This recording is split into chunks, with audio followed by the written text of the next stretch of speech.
Hola, yo soy Horacio Pérez y esto es Investigando la Investigación, un podcast donde investigamos cómo investigan los investigadores, tanto en la academia, industria, independientes. Todo ello mediante entrevistas y debates abiertos, técnicas y estrategias para mejorar todas las partes del proceso investigador y, no menos importante, opiniones abiertas que espero llamen tu curiosidad y te hagan también reflexionar.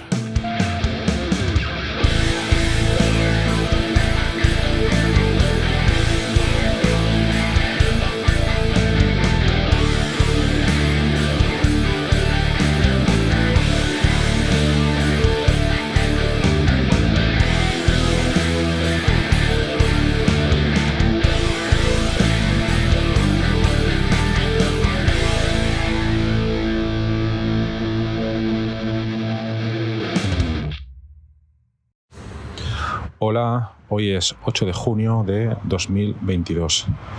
En cuanto a las efemérides científicas investigadoras, tal día como hoy, un 8 de junio de 1916, nacía Francis Crick, quien participó junto a su colega Watson en proponer uno de los primeros modelos que describieron de manera bastante precisa la estructura de la doble hélice del ADN y que ha tenido un gran impacto en toda la biología y en muchas otras ramas de la ciencia. Y que además por ello pues le fue concedido el premio Nobel. Pues un hurra por el gran impacto de la investigación que realizaron. En el episodio de hoy vamos a seguir hablando durante este mes de junio de informática estructural. Va a ser un mes temático y hoy vamos a comentar los posibles usos del cribado virtual dentro pues de otras técnicas que se salen un poco de los contextos farmacológicos, porque normalmente por lo que habéis podido ver siempre se asocia en casi todos los casos, yo diría que aproximadamente en más del 90 o 95% de los casos se asocia siempre cribado virtual con descubrimiento de fármacos para enfermedades humanas. Pero esto en algunos otros episodios del podcast hemos comentado muy brevemente que no tiene por qué ser así. Las técnicas de cribado virtual o quizá de manera más general computational drug discovery o química computacional o bioinformática estructural o como lo quieras llamar, pueden aplicarse a gran cantidad de contextos siempre que se cumpla, en nuestro caso, que se producen interacciones relevantes proteína-ligando. ¿Vale? Esos son los casos que normalmente se suelen aplicar todas estas técnicas, pero obviamente también nos podríamos salir un poco de estos sistemas. Pero por simplificar un poco la idea y por simplificar y acortar el mensaje que me gustaría transmitir hoy, nos vamos a centrar en interacciones proteína-ligando y que normalmente estas pues se tratan, se estudian únicamente en contextos farmacológicos, pero que nos podemos salir de ahí. Y entonces vamos a irnos a un ejemplo a la industria alimentaria. Y vamos a ver cómo puede funcionar ahí y también vamos a comentar brevemente por qué no se utiliza tanto como se debería. Bien, pues aquí lo que suele pasar un poco es que es una técnica que no está para nada extendida en estos contextos y la razón no es porque no se pueda hacer, porque hay gran cantidad de procesos fundamentales donde las interacciones proteína-ligando tienen una gran influencia y pueden causar un gran efecto. Por ejemplo, sin ir más lejos, vamos a ir a las propiedades organolépticas pues de un alimento. Todo se reduce, bueno, no es tan fácil de reducir, pero muchas veces el sabor se mide por una serie de receptores que tenemos en la lengua. Tenemos, si no me equivoco, 5 sabores: ácido, amargo, salado, umami, etcétera. Y todos esos sabores lo que significan realmente es unos receptores que tenemos en la lengua y unas moléculas pequeñas, unos ligandos que provienen de los alimentos y que los activan o los interrumpen, es decir, estamos hablando de agonistas o antagonistas, y que las combinaciones y las intensidades en que todas las moléculas que están en un alimento o gran parte de ellas, al final lo que hacen es modular un tipo de sabor. todas las combinaciones. Entonces, un posible interés de la industria alimentaria podría ser el diseño o el descubrimiento de nuevas moléculas que, por ejemplo, activaran o bloquearan algunos de estos receptores de manera totalmente selectiva. Imaginaos, por ejemplo, vamos al caso de la cerveza. Hay ciertos tipos de cerveza cuyo principal característica es ese sabor amargo, ¿vale? Aunque hay gran cantidad de cervezas. A veces ese amargor incluso puede estar determinado en una escala determinada, pero se conocen a día de hoy una cierta cantidad de receptores de ese sabor amargo. Entonces, ahí también nos podría interesar, ¿por qué no?, descubrir nuevas moléculas que regulasen, potenciando o disminuyendo las interacciones en la cerveza con esos receptores de sabor amargo, con lo cual podemos jugar un poco con su sabor. Entonces, para ello aplicaríamos las técnicas de cribado virtual que ya hemos comentado en muchos episodios anteriores, pero aquí obviamente haríamos hincapié probablemente o casi seguro en utilizar o procesar librería de compuestos químicos naturales o, mejor todavía, procedentes de otros alimentos. Como hemos comentado, una que tenemos muy interesante es la librería Foodbank. Es una librería que ya seguro que hemos comentado alguna vez en el podcast, seguro que os he comentado, y tiene información acerca de unos 20.000 compuestos que están en gran cantidad de alimentos. Y entonces la idea sería, pues primero, si hacemos un cribado virtual basado en la estructura, tendríamos que tener información sobre la estructura de esos receptores, ya fuera información obtenida a partir de cristalografía o quizás incluso algunos modelos de AlphaFold, etcétera. Otro día dedicaremos un capítulo a AlphaFold, pero AlphaFold es un sistema de machine learning muy avanzado desarrollado por Google o por una parte de Google que permite predecir con gran precisión, aunque no precisión total, y eso también hay que decirlo, la estructura de proteínas para las cuales no está disponible esa información cristalográfica. Entonces, una vez tuviéramos las estructuras de esos receptores, procederíamos a realizar un cribado virtual basado en estructura con alguna técnica, ya sea docking molecular o modelado farmacofórico, y ahí procesaríamos pues esas librerías de compuestos que están presentes en los alimentos. Rankearíamos esos compuestos siguiendo cierto criterio, por ejemplo, ya puede ser docking score, y los que presentasen mayor número de interacciones favorables y con unos residuos o aminoácidos de alguna parte determinada de ese receptor que nos podrían interesar a nosotros, pues esos lo llevaríamos a caracterización experimental. Esa parte, la verdad, es que no es muy sencilla, porque las líneas celulares o los sistemas que hay que utilizar aquí para probar la efectividad o la bioactividad de esas moléculas no los tienen la gran parte de los laboratorios, pero bueno, esa sería la parte que habría que realizar. Y si obtenemos algún hit, pues ya realizaríamos más pruebas en modelos in vivo, etcétera, etcétera, pero ya tendremos alguna molécula o algunas moléculas interesantes que podríamos patentar o continuar estudiando.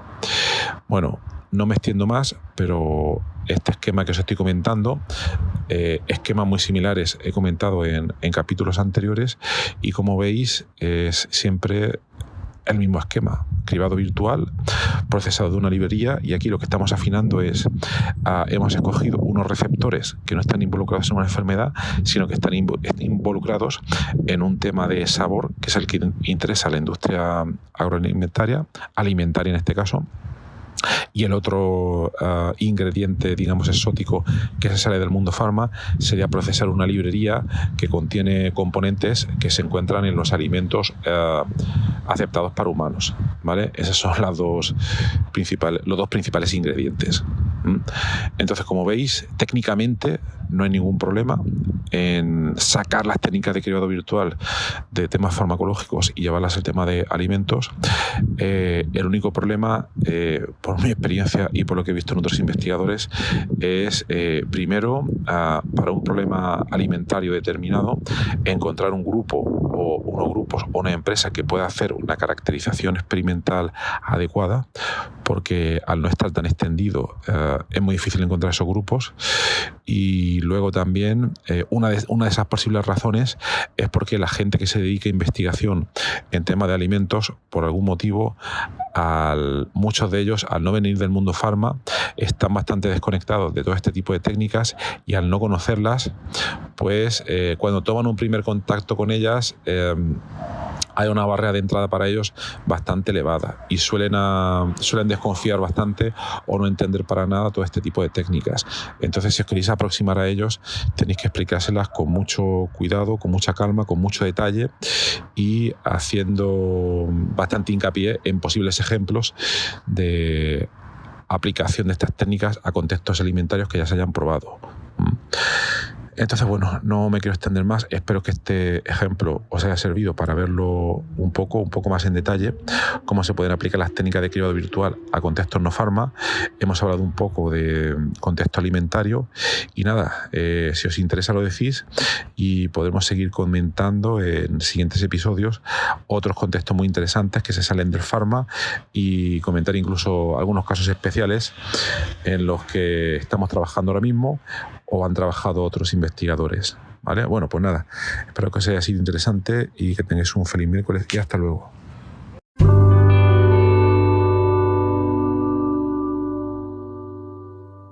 Muchísimas gracias por haber escuchado hoy este episodio del podcast Investigando la Investigación, y también, sobre todo, gracias por haber llegado hasta aquí, porque esto ya es el final del episodio del podcast. Si ya conoces el podcast y me conoces a mí, pues esta parte ya te la puedes saltar. Pero si acabas de llegar al podcast y quieres saber un poco más sobre él, te recomiendo que te quedes solo un momento.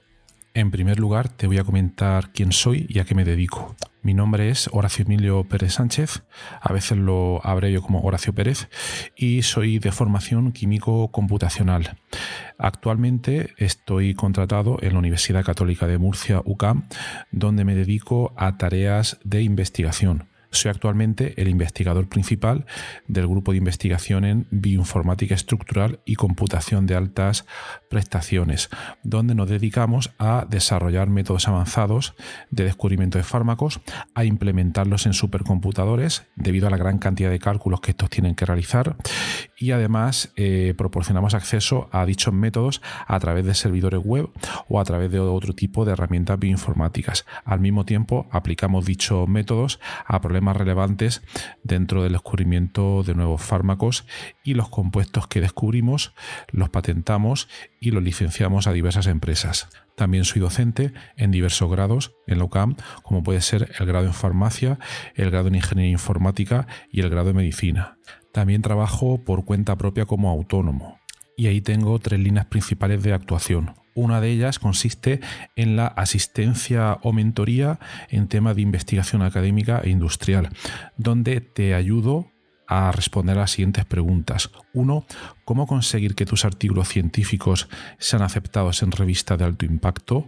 2. ¿Cómo conseguir que tus proyectos de investigación obtengan financiación en convocatorias competitivas nacionales e internacionales? 3. ¿Cómo gestionar eficientemente tus proyectos de investigación actuales para conseguir los objetivos propuestos? Y 4. ¿Cómo incrementar tu productividad como investigador y disminuir tu estrés?